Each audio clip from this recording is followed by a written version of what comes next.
Thanks for everybody letting me come all these times. I did actually buy a vehicle very uniquely. One of the things I have problems with is my height. I don't fit into a lot of cars and don't actually fit into a lot of trucks either. I did go out and start looking at vehicles, decided which ones I didn't want right off the bat. And I needed a truck that was going to be able to pull a trailer.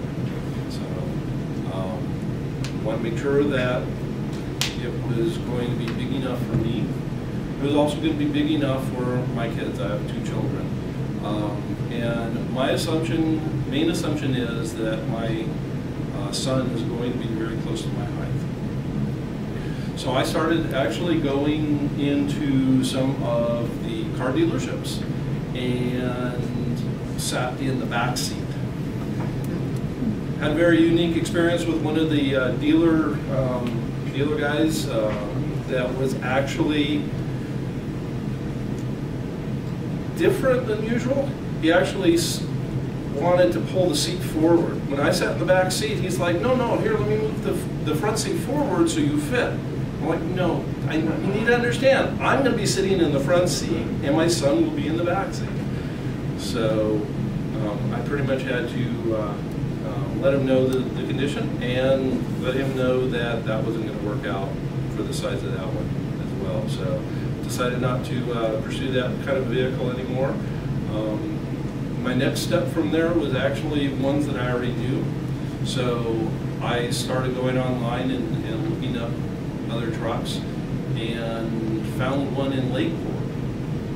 It was a Chevy dealer, and actually called them up and put the deposit down on it, sight unseen, drove over there, left my old truck there, and drove home with the new one. And my son fits in the back seat at 16 now, so.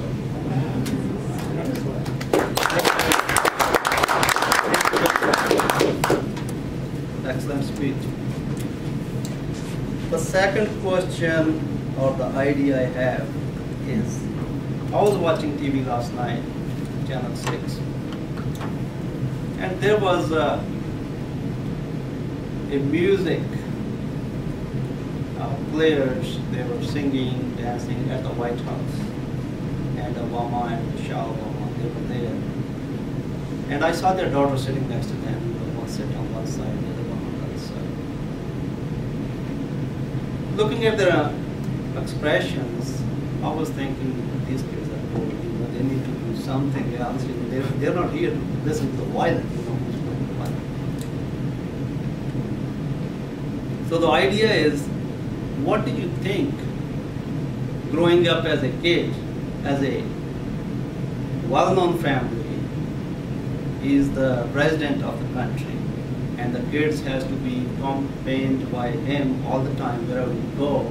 The events, the people, the adults has to handle. So they have to put up with all that pressure, public image, and not to play with other kids, not to behave. So the point I want to make, what do you think? Is that life is reasonable, fair, or unfair for a kid growing up in that type of environment?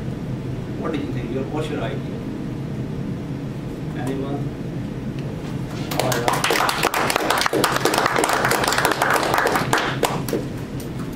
Growing up in the White House, you've got a lawn, and it's got a fence. You've always got someone to throw the ball to. The guards and all that, your security detail. You can't call up your friend and go down the street and play, like a lot of us probably did growing up. You can't just go to the mall and go to the movies on a whim, Friday night if something particular comes up. Your mail gets searched. So you're not getting anything past mom and dad in terms of sneaking something that they don't want you to see.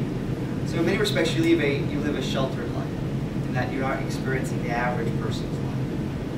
But there's a lot of benefits to being that too. You mentioned them getting to watch front and center, all sorts of acts. How many different people come to the White House?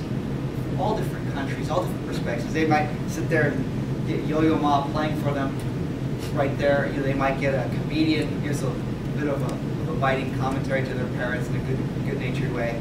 They might get to see world championship basketball team, baseball team, the football team, and then all the gold medalists from the Olympics that happen to come through and tour the White House.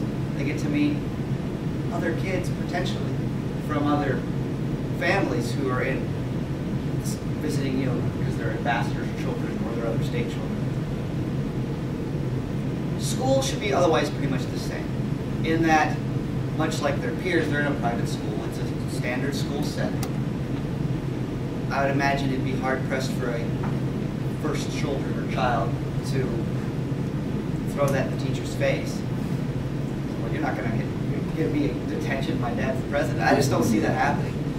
The pressure on these kids to be ideal kids, to not make a stink that press can go for, has got to be insane. Now, when they're young, probably not so bad. When they're older and teenagers, it can be very hard. When you're in your 20s, forget it. 'Cause now they're independent. You've got to keep an eye on them. They've got no say whatsoever. I think back to Chelsea Clinton, who the last one we saw kind of grow up through her youth in the White House. She's doing quite well. To school, is involved in active community things, using her parents and her own fame and applying it in a very positive way. So it works. It can work. She's an example from what we've seen. That's all I have to say about it. Thank you. Thank you very much, Art. Thanks, Randy. Excellent speeches. I think I will quit on the two table topics for time being. We are short on time. Is the next item is also PE? Yeah.